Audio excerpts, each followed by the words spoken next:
Chapter 3 The process of mental induction occasionally does not pause to reason its way, but leaps to an immediate and startling finality, which, by reason of its very suddenness, is for a space like the shock of a sudden blow. After that one gasp of amazement Philip made no sound. He spoke no word to Pierre.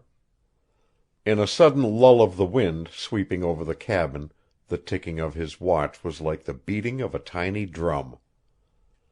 Then, slowly, his eyes rose from the silken thread in his fingers and met Pierre's. Each knew what the other was thinking. If the hair had been black, if it had been brown, even had it been of the coarse red of the blond Eskimo of the upper Mackenzie.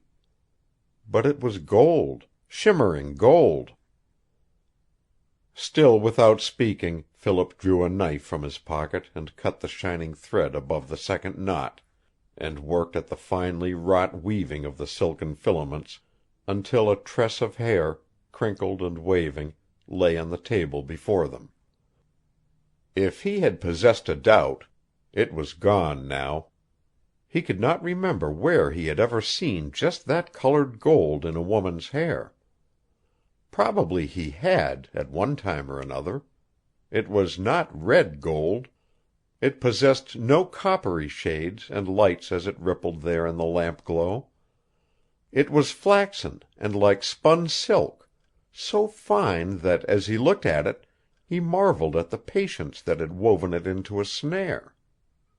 Again he looked at Pierre. The same question was in their eyes. "It must be that Bram has a woman with him," said Pierre. "It must be," said Philip. "Or—" That final word, its voiceless significance, the inflection which Philip gave to it as he gazed at Pierre, stood for the one tremendous question which, for a space, possessed the mind of each. Pierre shrugged his shoulders. He could not answer it. And as he shrugged his shoulders he shivered, and at a sudden blast of the wind against the cabin door he turned quickly, as though he thought the blow might have been struck by a human hand. "Diable!" he cried, recovering himself, his white teeth flashing a smile at Philip. "It has made me nervous, what I saw there in the light of the camp fire, M'sieur. Bram and his wolves, and that!" He nodded at the shimmering strands. "You have never seen hair the color of this, Pierre?" "Non. In all my life, not once." "And yet you have seen white women at Fort Churchill, at York Factory, at Lac la Biche, at Cumberland House, and Norway House, and at Fort Albany." "Ah, and at many other places, M'sieur.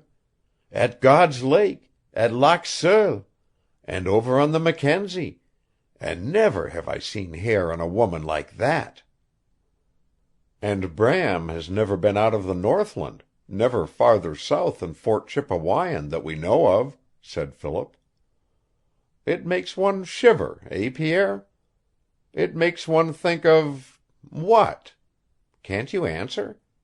Isn't it in your mind?" French and Cree were mixed half and half in Pierre's blood. The pupils of his eyes dilated as he met Philip's steady gaze. "It makes one think," he replied uneasily, "of the Chasse Galerie and the Loup Garou, and almost makes one believe. I am not superstitious, M'sieur. No, I am not superstitious," he cried still more uneasily. "But many strange things are told about Bram and his wolves, that he has sold his soul to the devil, and can travel through the air, and that he can change himself into the form of a wolf at will. There are those who have heard him singing the Chanson de Voyageur to the howling of his wolves away up in the sky. I have seen them and talked with them, and over on the McLeod I saw a whole tribe making incantation Because they had seen Bram and his wolves building themselves a conjurer's house in the heart of a thundercloud. So, is it strange that he should snare rabbits with a woman's hair? And change black into the color of the sun, added Philip, falling purposely into the other's humor. If the rest is true. Pierre did not finish. He caught himself, swallowing hard, as though a lump had risen in his throat, and for a moment or two Philip saw him fighting with himself, struggling with the age-old superstitions which had flared up for an instant like a powder flash. His jaws tightened and he threw back his head. "But those stories are not true, monsieur," he added in a repressed voice. "That is why I showed you the snare. Bram Johnson is not dead. He is alive. And there is a woman with him, or the same thought was in their eyes again. And again neither gave voice to it. Carefully Philip was gathering up the strands of hair, winding them about his forefinger, and placing them afterward in a leather wallet which he took from his pocket. Then, quite casually, he loaded his pipe and lighted it. He went to the door, opened it, and for a few moments stood listening to the screech of the wind over the Barren. Pierre, still seated at the table, watched him attentively. Philip's mind was made up when he closed the door and faced the half-breed again.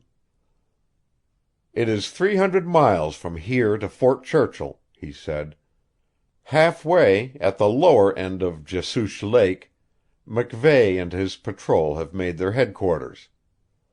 If I go after Bram, Pierre, I must first make certain of getting a message to MacVeigh, and he will see that it gets to Fort Churchill. Can you leave your foxes and poison baits and your deadfalls long enough for that?" A moment Pierre hesitated. Then he said, "I will take the message." Until late that night Philip sat up writing his report. He had started out to run down a band of Indian thieves. More important business had crossed his trail, and he explained the whole matter to Superintendent Fitzgerald, commanding M Division at Fort Churchill. He told Pierre Breault's story as he had heard it. He gave his reasons for believing it, and that Bram Johnson, 3 times a murderer, was alive. He asked that another man be sent after the Indians, and explained, as nearly as he could, the direction he would take in his pursuit of Bram. When the report was finished and sealed he had omitted just one thing. Not a word had he written about the rabbit snare woven from a woman's hair. End of chapter 3. Recording by Roger Moline.